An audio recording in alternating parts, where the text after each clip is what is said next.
Dear students, आज हम एक और नई टर्म मैट्रिक्स में सीखेंगे which is famous by the term transpose of a matrix. इसमें ट्रांसपोज ऑफ अ मैट्रिक्स में जो कि मैं डेफिनेशन भी समझा रहा हूँ एग्जांपल से कि suppose we have a matrix A whose elements are given by 1 2 3 5 0 7 of order 2/3, 2 row 3 column आप देख सकते हैं। तो कोई भी मैट्रिक्स जो इसके रो और कॉलम की इंटरचेंजिंग से हमें मिलेगा which is denoted by a dash और a small T, T stands for transpose, और a capital T. Usually a dash symbol is preferred in NCERT book, तो इसी को हम फॉलो करेंगे। तो मैंने जैसा कि बताया कि रो और कॉलम की इंटरचेंजिंग से, जैसे कि यहाँ पर आप देख सकते हैं रो 1 है जिसमें एलिमेंट है 1 2 3। Now we will write all these element in column 1। उसी तरीके से हमारे पास रो 2 है, अब हम इन एलिमेंट्स को लिखेंगे कॉलम 2 में। और आप नोटिस कर सकते हैं कॉलम 2 रो एंट्रीज ऑलरेडी चेंज हो चुकी हैं। C1 was 115, now it has become R1. C2 was earlier in matrix A 20, now it has become R2. C3 was 37, now it has become R3 37, and order has already been changed. अब transpose के बाद transpose से जुड़ी हुई important property, important theorem आती हैं यहाँ पर, जो आप बुक में भी देख सकते हैं। और which is first of all theorem number 1, very easy to understand, very easy to learn.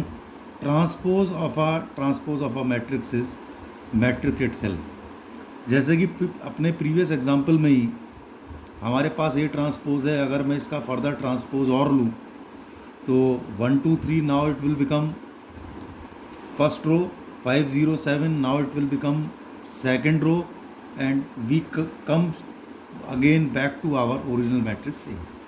Property number 2, A plus, और प्लस के साथ साथ आप यहाँ माइनस साइन भी यूज़ कर सकते हैं। Transpose is same as A transpose plus minus B transpose. What does this property has to से?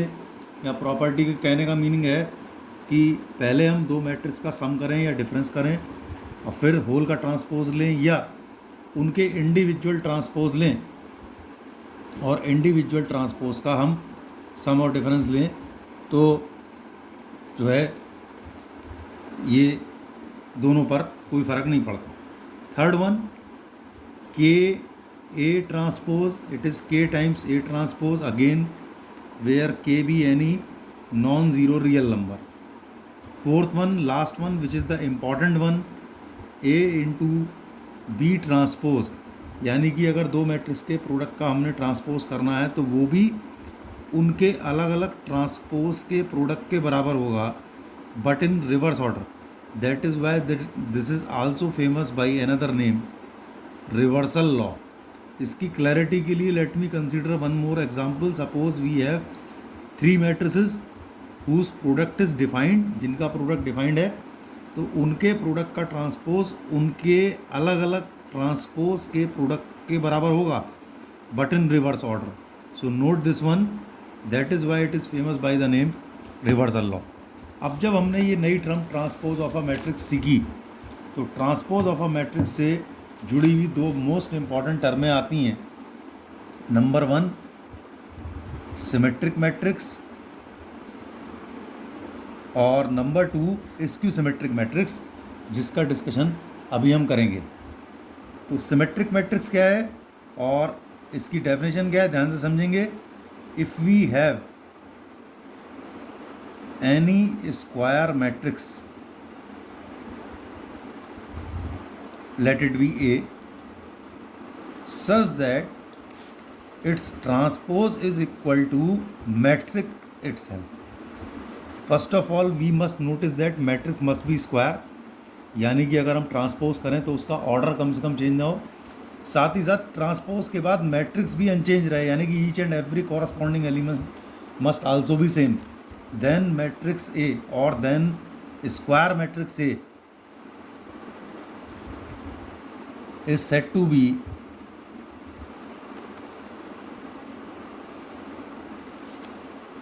Symmetric matrix.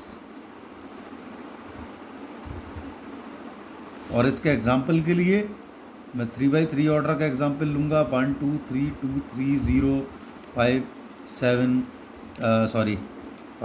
5 8। अब आप देखें, जब हम इस मैट्रिक्स का ट्रांसपोज लेते हैं, रो कॉलम की इंटरचेंजिंग करते हैं, इट इज़ आवर R1, अब हम इसको लिखते हैं कॉलम 1 में। इट इज़ आवर R2, इसको हम लिखते हैं कॉलम 2 में। 3 5 8 इज़ R3, इसको अब हम लिखते हैं कॉलम 3 में। Still we will have A transpose is same as matrix A, original matrix A change नहीं हुआ।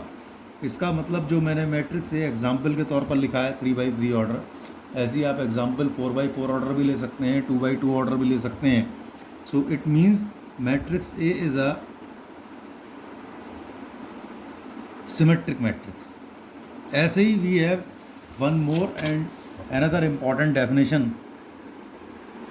it is skew symmetric matrix।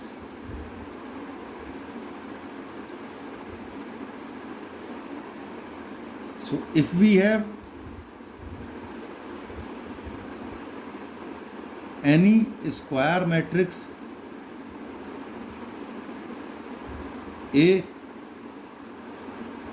such that its transpose is equal to negative of the matrix, matrix square तो हो गई, और साथ ही साथ अब जो प्रॉपर्टी आ गई कि मैट्रिक्स का transpose negative of the matrix के बराबर हो, जिसे इन अनदर वर्ड्स ये भी बोल सकते हैं ट्रांसपोज और मैट्रिक्स का सम नल मैट्रिक्स हो। तो सच काइंड ऑफ मैट्रिक्स और such type of matrix is said to be skew symmetric matrix. और इसके एग्जाम्पल के लिए आप यहाँ नोटिस कर सकते हैं, we have taken an example 0 3 5 -3 -5 0 -6 0 sorry pardon it is +6 and then 0।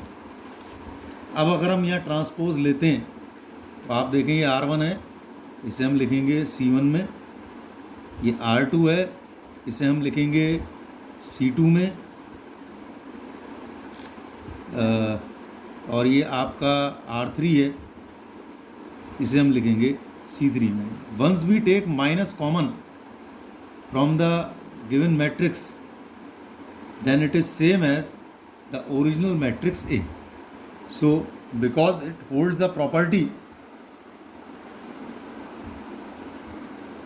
It means matrix A is skew symmetric matrix. And the very important point about skew symmetric matrix, जिसका कि हम अगले वीडियो में डिस्कशन भी करेंगे, कि principal diagonal elements in skew symmetric matrix, principal diagonal elements, इसका book में आपको प्रूफ भी मिल जाएगा, मैं और फर्दर एक्सप्लेन कर दूंगा इसे। Principal diagonal elements in a skew symmetric matrix are always zero.